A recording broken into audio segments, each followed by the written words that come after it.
Hello everyone, my name's Captain Jack and welcome back to Space Engineers. It's a Monday, which means we're checking out another creation from the Steam Workshop.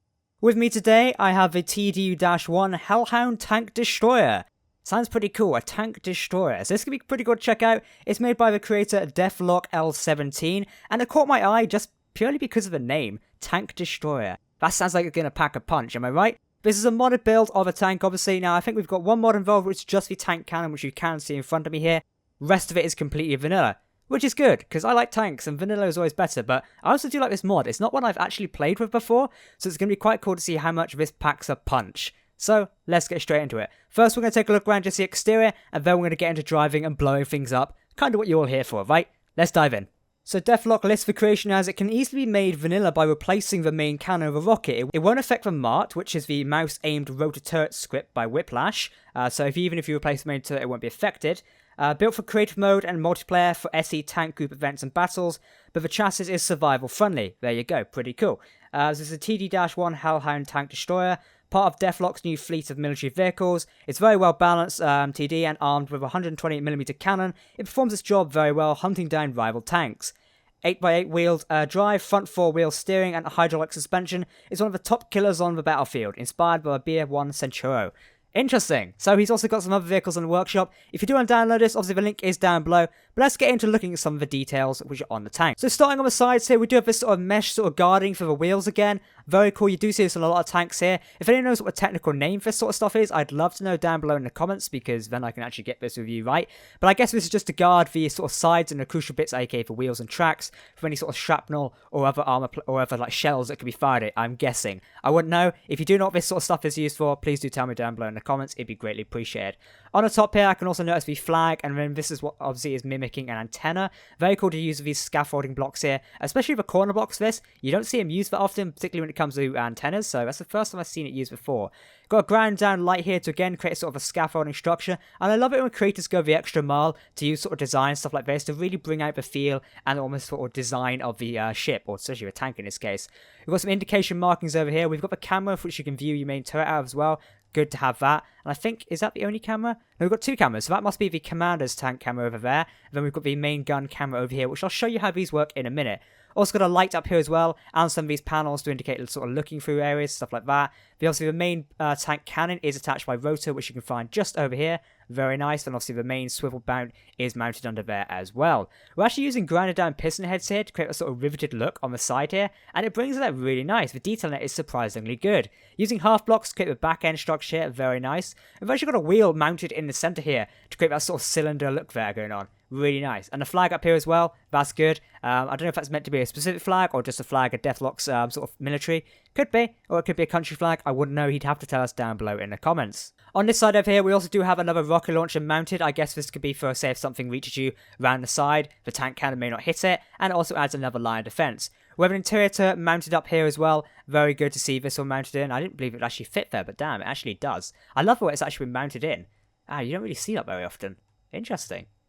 That's actually really cool. I love the way this is mounted.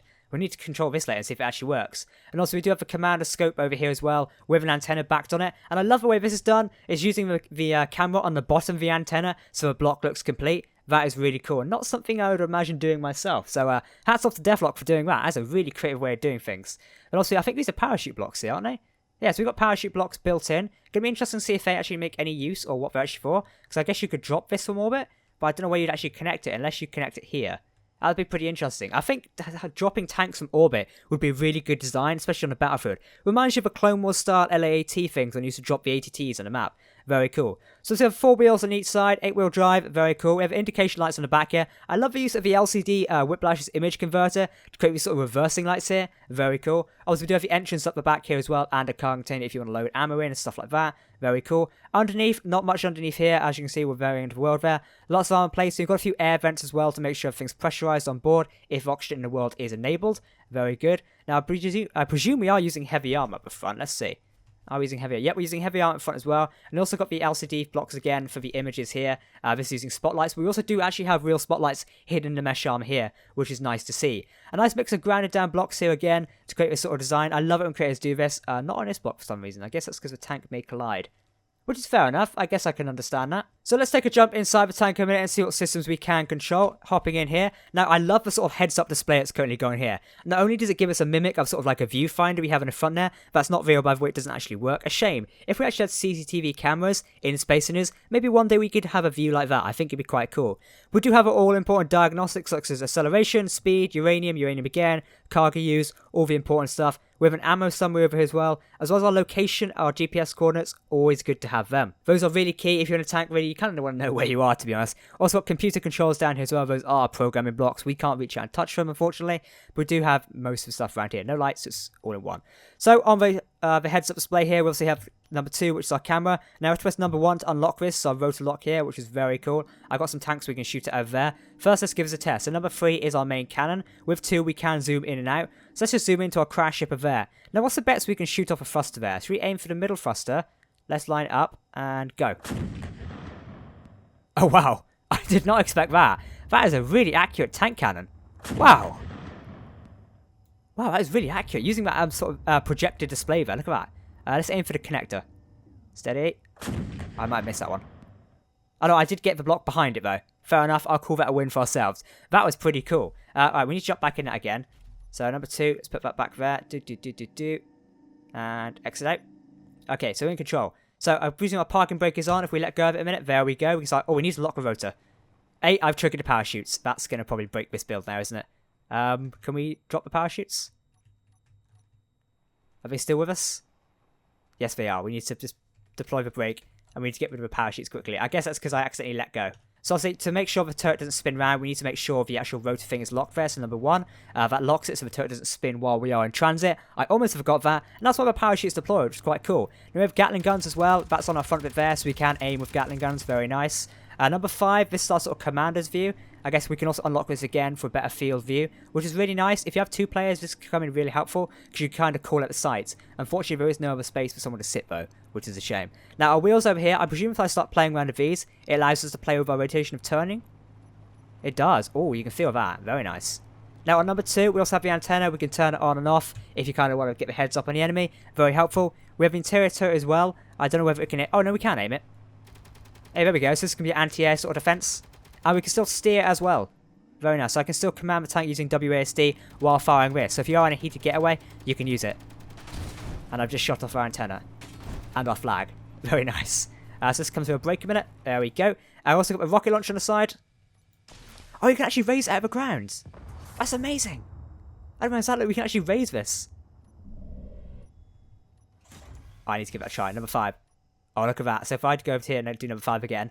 That is awesome. So you can get a heightened view of the battlefield. I didn't imagine the tank would have that. I didn't read it. Awesome. Well, as this is a tank destroyer, I think the only thing we need to do now is actually destroy some tanks. So let's see if we can get a lineup shot here. There's some tanks directly in front of us. So if we come to about 250, or 230 in this case, I'll let myself off. Now if we unlock the rotor, go to this one again, using our projection, which isn't on, we need to turn it back on. Number 6, there you go. Let's aim that tank there. Fire. That was the one gun, Jack. Nice one. I didn't do much damage. Those tank guns don't do a massive amounts of damage. Let's get moving again. Let's see if we can get to a bit of better ground. We should be able to take a better shot of the tank now. Let's see if we can aim for that rotor in the middle. Oh, we actually managed to hit it. Wow. So one well-timed shot there can cause critical damage to the tank. Look at that. And there's another one there. There we go. Boom. We separated its main gun. See how much damage this can actually cause. So I do stand corrected there. This can cause quite a lot of damage. I mean, look at that. It rips through the armor plating. So if we just aim for that bit there. And wow. If we just get out and examine the damage a minute, see how much we've actually caused to it. So not only do we separate the main rotor in the middle there, so we separate the tank. So if I do this quickly, there you go, I can delete that and just leave it here. Kind of scary really, isn't it? And then we tore through 4 blocks of heavy armor plating. Wow. That was immense. Let's give it a shot in the other tank, see what we can do. Steady. But I kind of just went through 1 bit of plating there. Fair enough. And we got it again. Over the bit that was at close range. I wonder if we can use the other guns a minute. So I've got these. That can obviously rip through armor plating. That can't unfortunately hit, can it? Can we aim a turret anywhere? Oh no, we can hit with it. Interesting. And it can hit things at a sort of a low ground. I guess it kind of works. Yeah guys, this has been the Tank Destroyer. And what a cool tank it is. I'm really impressed with this. I might want to use this for a tank battle soon. I was thinking of doing another rematch between tank versus gunship or something. And I think this is definitely a tank I would use. Because it does pack a punch. I mean, look at that. Well guys, this has been the end of our review of the Hellhound Tank Destroyer. As usual, if you do want to go download it and play it yourself in spaces, the link to download from the workshop is in the description below. Make sure to click it and check out the creator's amazing tank. Thank you to Deathlock17 for this amazing creation, and I cannot wait to see more of his military creations very soon.